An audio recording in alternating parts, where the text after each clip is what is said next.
So today's a really exciting day. We're getting some new little baby chickies. They are American Bresse chickens. And we're getting 20 of them. So we're going to go get them now, and we will show you guys when we get them and have them with us. Excited to get some little chickies? Yes.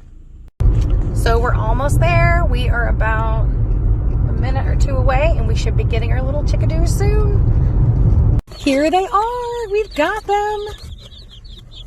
They are so adorable. They are about 24 hours old, and they are ready to go to their new home. So we'll show you guys once we get them in their little spot and all set up. All right, so we've got our chickens, and we've got a small brooder room here in our house that we use when they're first born, whatever, until they're fully feathered enough to be moved either outside or wherever we keep them there. And this lets us keep a closer eye on them and just kind of be right here in case we need to give them a little bit more attention.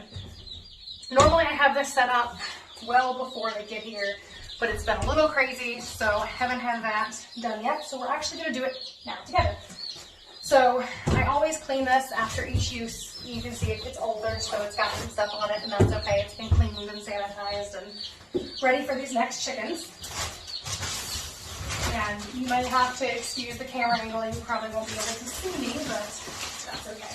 So first we put down some bedding. Normally I get bedding from our local Homestead store because I just like it better than this, but they were closed yesterday, so this is what we have today. I just find this might just be the way they store ours in our Tractor Supply, but I just find that it gets a little wet and it's already damp when you take it out of the container. I don't like. So anyway, I just kind of scrape it in. It's already a little damp. And we do quite a bit in here just to make sure they've got enough. And of course they don't need as much when they're first starting out. And the bigger they get, the more you'll need and the more often you'll have to change it, of course. So I always kind of just push it around until I can't see the bottom anymore. And then I think for now that'll be good. We're just getting used to everything and getting used to their surroundings. And I always, like every now and then too, we get like these big chunks of whatever. I take those out. Probably don't have to, but I like to. Alright, so I'm going to go ahead and get the feed and we'll get that set up as well. Alright, so I've also got the feed over here as well. So I have a feeder and a water. This is the water, and then this is the feeder we're going to use. You want to be careful with the waters because if there's too big of a space, they can actually get in there and drown. So you've got to be careful.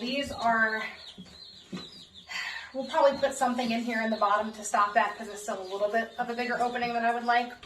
But all in all, it's not too bad at all. Okay, so I'm going to go ahead and get that set up. And of course, we bought some newer ones because we had a couple of chickens that from one of our other batches that needed special attention and care. And I moved the feeder and water into that section. So we have a whole place that we care for the injured chickens, or if we have any that get sick, we can kind of isolate them and take care of them. And sometimes it's nothing and they're able to go back with the other chickens. But I moved that feeder and water over there, and even though the chickens didn't end up having anything, I don't know, once it's over there, it stays there. I'm picky about that. And like I said, it's probably not a big deal. But so this is their feed. And normally I would fill at the bottom and the top as well, but it'll be okay. All right, and then I'm gonna have to get some water for this, and they're gonna fill it all the way up. And I might put something in the bottom for them, but I'll be right back. All right, so we've got our water, and it's right here. We're actually gonna get, husband's gone out to get some little small rocks to put in here. And I do want to say you do want to make sure you have warm water. It doesn't need to be hot or cold, but it should be a warm water that goes in here for these little chicks. And then what we're going to do is we have to take them and introduce them one by one. And we will just dip their little beaks in the water, make sure that they drink. And then once they do that, we let them kind of wander around in here, and this will be their new home. So we're just waiting on them to get back with the rocks. I believe my daughter and husband went to go grab a couple of those. Our old waters were, and this one actually not clean. I've cleaned it up yet. I have some I have to clean after they get used. At least like these are more shallow and my finger barely just fits in there. These are designed to where you don't really have to worry about putting any rocks or pebbles in there because they can't get through there to get stuck in there.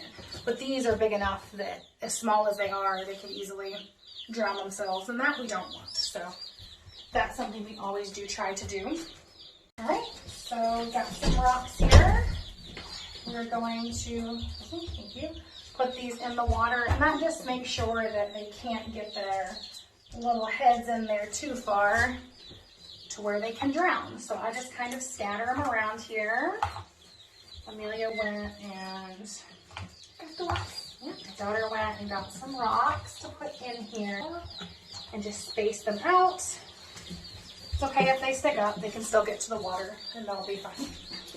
All right, so next I am going to grab the chickens and we're going to start putting them in here one at a time.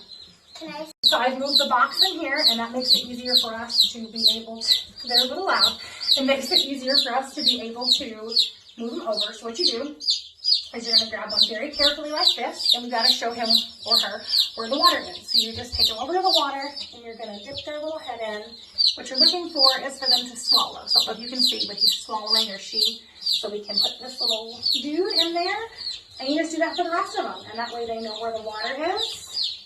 And they learn, you didn't swallow. Gotta make sure they drink the water. You're not hurting them, you're just putting a little beak in there for them to be able to find the water.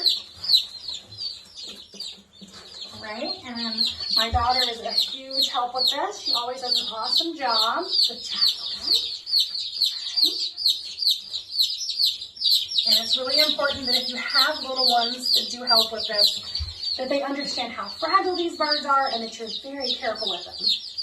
Because they can, like I said, this age, they fall one time and they can be done for. So that's not good. A lot of times when we've had her handling them, we'll have her sitting down and she can kind of hold them with us supervising. And it's very important as well, after you handle these, that you wash your hands. We actually keep a container of hand sanitizer in here for us. And really, wherever, you're not going to drink, wherever we have chickens, and that way we use the hand sanitizer, and then we go in and wash our hands. And then we're going to do this one. Okay, we have 21 in total. Usually we do batches of about 25 at a time. When we do turkeys, we do 10.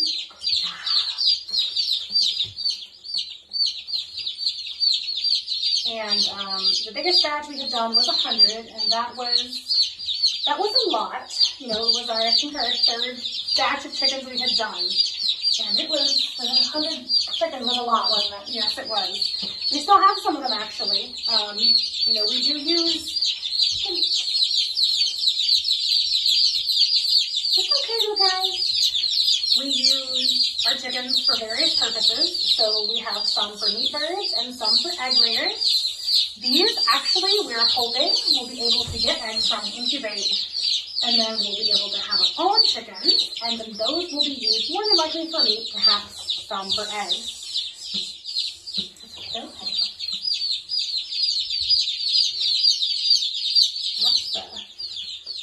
You're not going to drink. This little guy is being stubborn.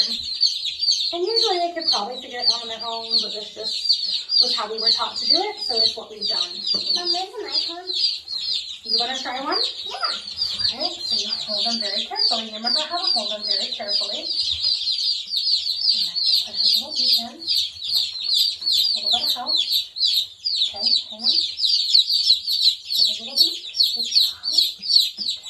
Okay, I don't think he took to it enough. Okay.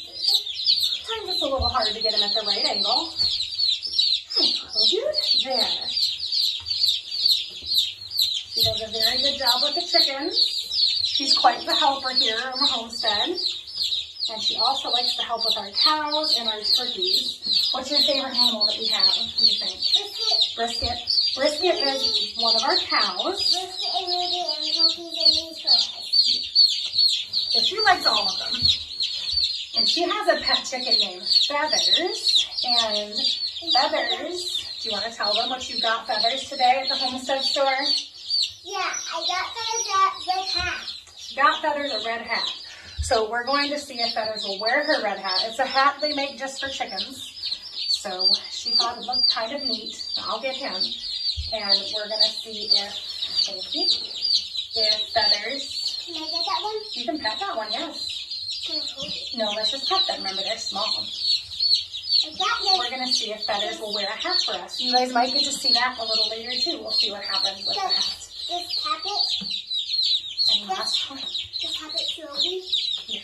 And that's our last little one. And he's, oh, sorry, look, I didn't mean to hold you so weird.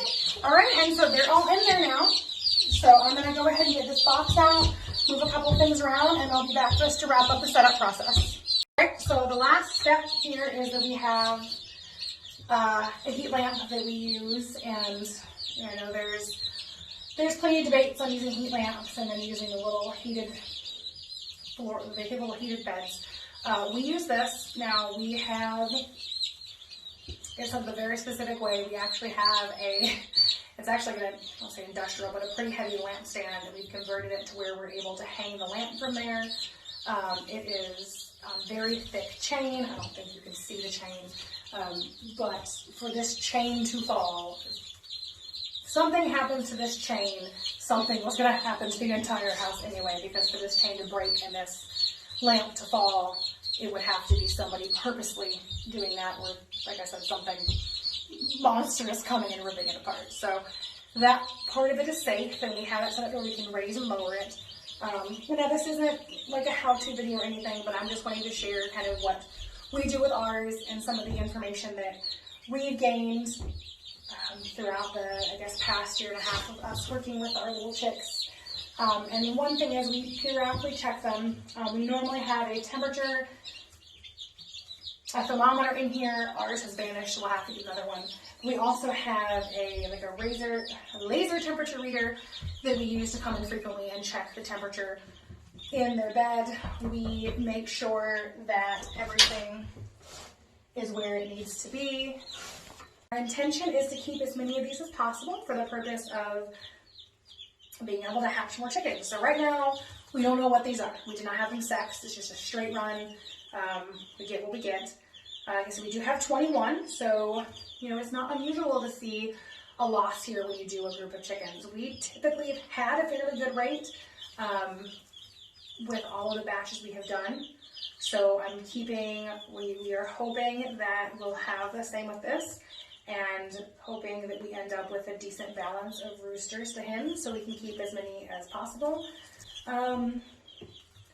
And if we find that we're out of balance, we'll kind of go from there. We may determine to keep some as layers, or we may decide that the extras will then become meat birds. It really just depends. But ultimately, the ones we keep for breeding purposes, those eggs we will either incubate. We do have a 48 egg incubator, or if the hens get broody and decide to hatch their own, that would be great too. And if that happens, wonderful. But the chicks from that, ideally, I believe our plan at that point is those would then be used as meat birds, and this will allow us to be able to supply ourselves with our own birds going forward, rather than having to dish out the cost of getting the baby chicks each time we want to do a whole new set of birds, whether it be layers or meat birds. We paid $200 for the 20 of them. The other one was free. So that's $200 that we could potentially be saving in the future. At least we incubate all 48 eggs, that's $480 that we're saving, which if you look at it kind of as the way of they've covered their feed costs, which is really great. So, and that will free up some extra, money for us to make improvements here on the homestead. A lot of different things that we're looking at project-wise here on the homestead that we can't wait to share with you guys, including potentially some pigs soon, debating on rabbits, not sure about that one. Pigs are a definite. Anyway, that is our setup process that we do here. We'll check on them every now and then. I'll bring you guys with me to check on them, and you can see the cleaning process and how we do all of that, because you do have to frequently clean these brooders. The bigger they get, the more often you have to clean them. But overall, they're pretty, for the most part, they're pretty easy. You just keep an eye on them, make sure the temperature's right, make sure they have food and water, and go from there. But I guess we'll let these little guys get some rest and get used to their new surroundings. So came in to do a quick check on the chickens, and as you can see, they're spread out a good bit, which is a good sign. It means the temperature in here is actually about where we want it to be.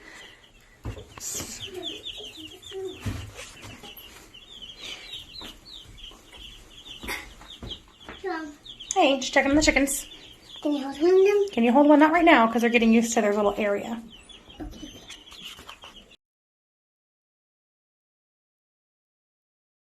All right, so we're checking on the chickens. They did really well overnight, and as you can see, they're all spread out. They're doing different things. Some are eating, well, some were drinking. Some are basking under the heat lamp. But all in all, they're doing really well. And like I said before, you can tell since they're all spread out and not huddled together under the lamp that the temperature seems to be perfect in here for them. So we'll just keep checking on them throughout the day. See how they do. Thanks for watching. Like, comment, and subscribe for more.